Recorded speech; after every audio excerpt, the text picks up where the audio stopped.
In this video, we're going to be going over 11 big mistakes that small YouTubers make. Let's get into it. Number 1, not choosing a specific niche. When you choose a specific niche on your channel, it allows the YouTube algorithm to push the other videos on your channel because they're relatable. But if you're using other videos that aren't actually within the same similar niche, it's not going to work because it's from a different industry and area. So YouTube won't know what to push out there, and they won't know what audience to promote your videos to because it's all over the place. So if that makes sense, it's best to promote your videos to one single niche. Plus, by doing this, you'll be having relevant subscribers that subscribe to your actual channel. And, you want to have that. You don't want to have people who are there for different types of content because your viewers are going to be all over the place. But that being said, it's good to have one single niche and to have sub-niches within that, but they have to be relatable somehow. For example, if your channel is about cars, you can't just suddenly turn to dinosaurs. You have to make videos about other types of cars, for example. So you could make a video about a Maserati or a Lamborghini or a Bugatti, for example. Or for example, if you're in the health niche, then you could do videos about exercising, and then you could also do videos about the diet. Number 2, inconsistency. Now this is so massive. There's so many YouTubers out there that are just inconsistent, and at the beginning you need to be consistent. You can see some YouTubers out there that still post videos and maybe they still get views, but that's because they've already made a name for themselves. If you're a small YouTuber, you can't do that because you don't have the backing there for you. But also, so many people quit YouTube after just uploading a few videos and not seeing any success. You need to carry on with it. You can't just expect to see success overnight. And if you model what's working well in your niche, you'll have success most likely sooner. It's far better to upload 10 videos within the space of a few weeks than upload 10 videos in a day and then nothing for the rest of the few weeks. You need to be consistent across a period. And I always say you're only one video away from success on YouTube, so keep that in mind. Remember, one video away. All it takes is one video to get in the algorithm and you're sorted. You just need to go over the bandwagon after one video and then you'll be able to see your other videos succeed even more. Trust me, when one video pops off, you will notice it and then other videos will start to pick up off from there. Number 3, making videos nobody cares about. Now, what do we mean by this? If you go to YouTube and you type in your niche and you see that other channels are succeeding with that sort of topic, then you know that there's people out there that are interested in that content. So, it should be working for you if you post it. If there are channels out there that you look at and you personally think that you'll be happy with the views that they are getting, then you should be uploading that content because, you are happy with it. A good benchmark is if there are videos in your niche that are going up which have at least 50,000 to 100,000 views per video. If that's the case, then it's definitely a good sign that you should be doing it. Number 4, and this relates back to another point I mentioned earlier on the video, quitting before you give it a real shot. Now this one is super, super bad if you do this because, you're not really giving it a proper chance. You have to give it time. You can't expect to succeed overnight.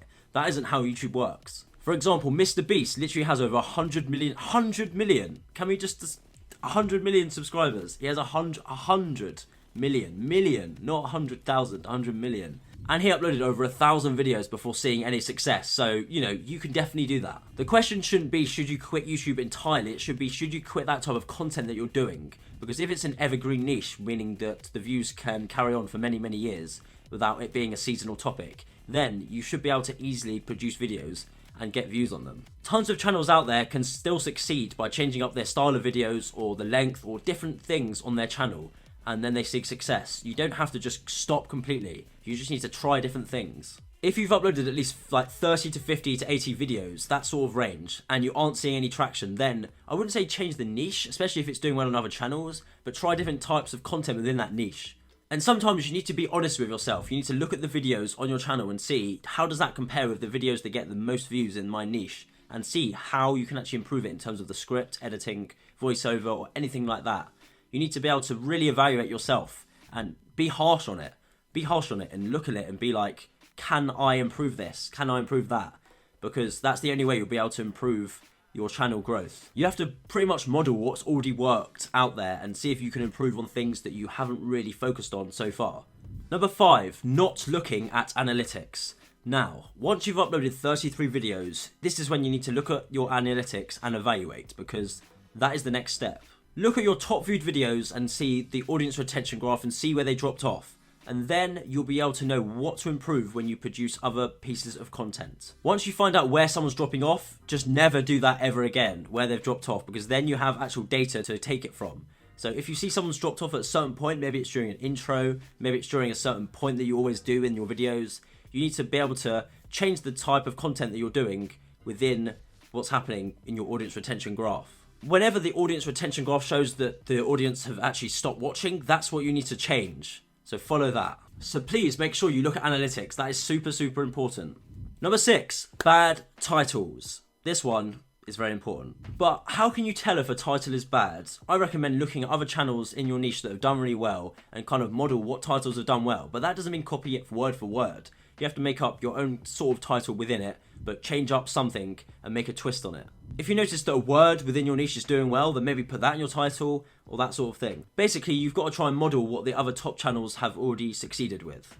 Number 7, not optimizing your videos. Now this includes the title, description, tags, adding a pinned comment, doing all sorts of things. You may as well tell YouTube what the video is about by doing all of that. It might not necessarily help for the algorithm as much, but it does indirectly because you're telling YouTube what your video is about, so it knows how to categorize your videos. So this is super important that you do that. Use the code MAPPAR to get vidIQ free for a month, and you can find free keywords that you can use to add to your video.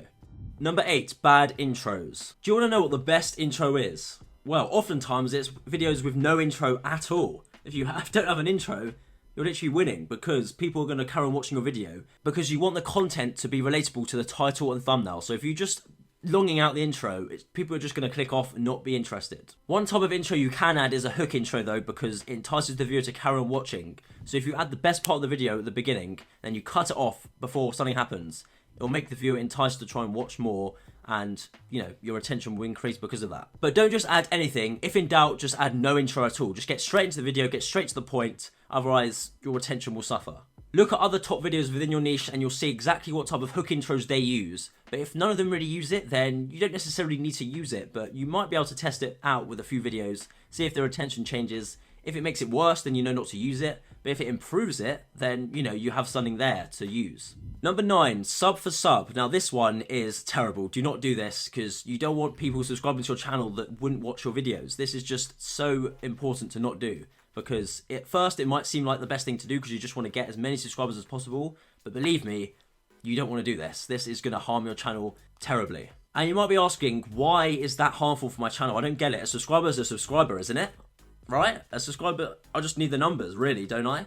No, because your engagement will be even lower and this will send a bad signal to YouTube because they're trying to push your videos into the algorithm. If no one's watching it, if your subscribers aren't even watching it, then who else is going to watch it? You do want subscribers that are actually going to watch your videos, basically in short. Number 10, not making videos about the right subjects. Now, how do you find out about the right topics and subjects to make videos about? I recommend using a tool like vidIQ, like I mentioned earlier on this video. You can use the code MAPPAR for a discount as well. The first half of your research should be done using tools like vidIQ, but the other half can be used by following the top videos in your niche and seeing what they do and modeling off them. Basically, when you're using keywords on vidIQ, you want to find keywords with a high volume score but low competition, because then you'll find out ones where people are searching a lot for it, but no one's really making videos about those keywords. And then you can utilize the YouTube search function to be able to actually get views. But obviously, by using a tool like vidIQ, you can easily see what type of things people are searching and what people are interested in. So you could even make up your own topics within that. If someone hasn't made a video on something, then that's a good sign that you could try it out, make a video about it. Maybe there's a limited number of people that have made a video about a certain topic. You could try that. There's all sorts of different things you can try within your first 30 to 50 videos that you create. Ultimately, when you try out and test out different types of content, you'll see what works and you'll be able to double down on what does work and take out what doesn't work. Number 11, not getting people to click your videos the right way. Click-through rate is super important on YouTube. Your thumbnail is so important. I can't stress it enough.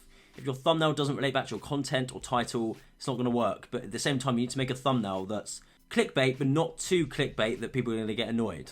You need the click-through rate to be a good percentage on your channel. And obviously, by improving your thumbnail, that improves the click-through rate because people are going to have a split second to click on your thumbnail in the YouTube algorithm, and you want to be the video that they click on. So that's why your thumbnail needs to be good. So I've got a challenge for you before you make your next video. Find a video to model from one of the top channels. Come up with the thumbnail first though before you do anything else. Make the thumbnail. This is super important. You want to make the title and thumbnail especially beforehand. So let's do a quick thumbnail test quickly now though. I'm going to show you 2 thumbnails and you're going to decide which one's better. 3, 2, 1, and here's thumbnail 1, and here's thumbnail 2.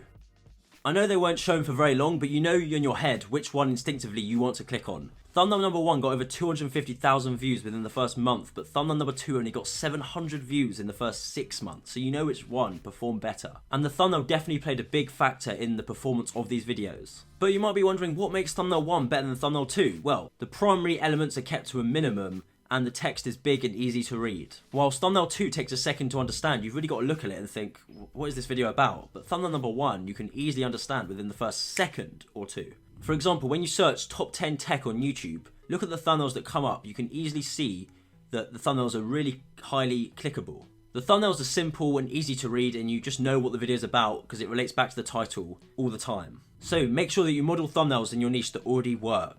Here is a checklist that you can use for your own thumbnails quickly. Let's go through it. Make everything big and taking up most of the thumbnail. Make the text easy to read and minimal, but you want to make it big on the screen but minimal. Use 3 or less primary elements. Use bright colours such as yellow, green, red, purple, pink, and model thumbnails that have already worked well in your niche. Obviously it's important to see what's working well in your niche, so you want to model what works, so you can only know by searching up what's done well in your niche already. So search on YouTube your niche and see what thumbnails have worked. For example, if you check this panel on the YouTube dashboard, you can see what performance your video has had based off the click-through rate and audience retention graphs. And you can easily see what to improve for your channel. Thank you for watching. Check out this video to the side here so you can see how to get 1,000 subscribers fast on YouTube so you can get monetized. It shows actual secrets of how you can get subscribers fast. I'll see you there.